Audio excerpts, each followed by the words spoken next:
real exam questions. This is question 62, and it's about slab design. Determine the required depth of an isostatic floor slab of a dancing in Hasselt or in a city. The effective span is 9.6 meters, concrete quality C3037, and the yield strength of the reinforcement is 500 megapascal. The dancing building is indoors, and the floor finish can be neglected. Concrete cover for an indoor building or for an indoor slab is equal to 15 millimeters plus the largest diameter that you use as in the reinforcement, but we still don't know it yet. We make a first estimate and we say it's 20 millimeters. We must later on check if this was all right. A dancing, so we know from the code that the mobile load for dancing is 5 kilonewton per square meter. The total depth of the slab with one layer of reinforcement is then equal to the effective depth plus the concrete cover plus the point of gravity of the tension reinforcement. And the estimate of effective depth, D1, we start with a first estimate, and you can estimate it at L over 20, which gives you 480 millimeters. Normal, you use L over 15 for isostatic beams, but this is a slab, so L over 20 is fine, L over 25 is also fine. It doesn't matter because we start with a starting value and go on later to verify this number. So we start with 480 millimeters for the effective depth. The procedure is as follows. We take a total depth of the slab. We look at this total depth will give you a total load in ULS persistence. It will be dead load plus mobile load. Then you can calculate the acting bending moment. And you can then, from the acting bending moment, calculate the needed depth at optimal use of materials. It's obvious that we try to use the concrete and the steel with the maximum strain. And from that, we have the corresponding depth again. Then we have to compare it with what we started with. If the difference is too big, we redo all those actions. So let's start with the first guess.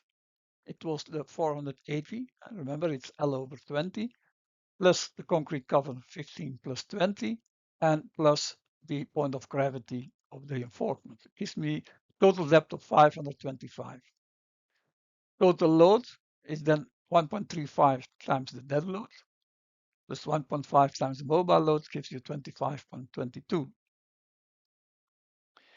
The acting bending moment is then QL squared over 8. It gives you 291 kilonewton meter per meter. The needed depth at optimal use of materials is then the optimum is equal to 97 times the square root of the bending moment divided by the concrete quality.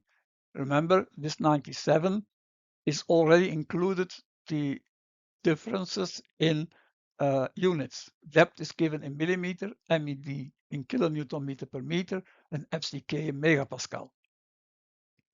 So we fill this in and we find that we need the optimum of 300 millimeters. So the corresponding depth is the optimum plus 15 plus 20, 35 as concrete cover plus point of gravity gives you 347. So you see, so we will take now a second guess for the total depth of the slab, which is 400 millimeters, slightly bigger than the 347 that we calculated in the previous slide.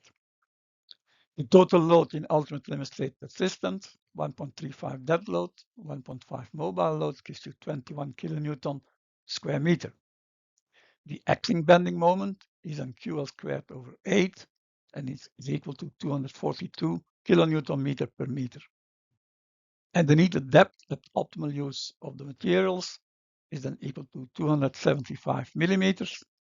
Total depth is the optimum plus the concrete cover plus point of gravity of the reinforcement and gives you 320 millimeters. So we are now lowering or decrease the total needed depth. When we do that, then the load will be less. So we will not start with 320 millimeters, but let's start a second or third iteration with the total depth of the slab equals to 300. We are again calculate the load, the acting bending moment, and the needed depth at optimal use is 252, and the total depth is then 252 plus concrete cover plus point of gravity of the reinforcement gives us 297.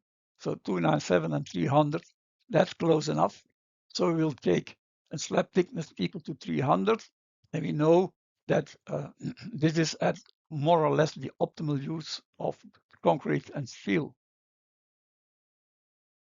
Now we have to make a check on the reinforcement. And for a slab, we say there is maximum 10 rebars per layer. And for a slab, we prefer to use only one layer. So that's the goal.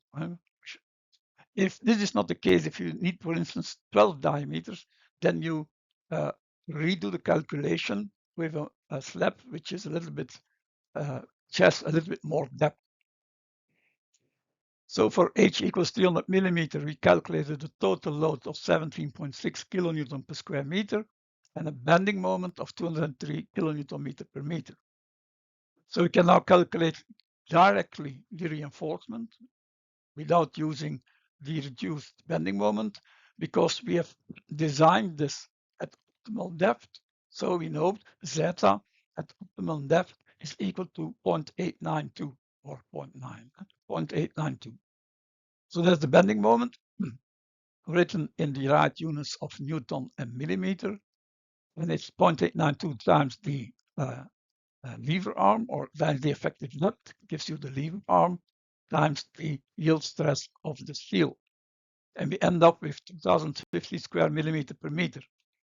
So that means 7 diameters 20 per meter is then 2200.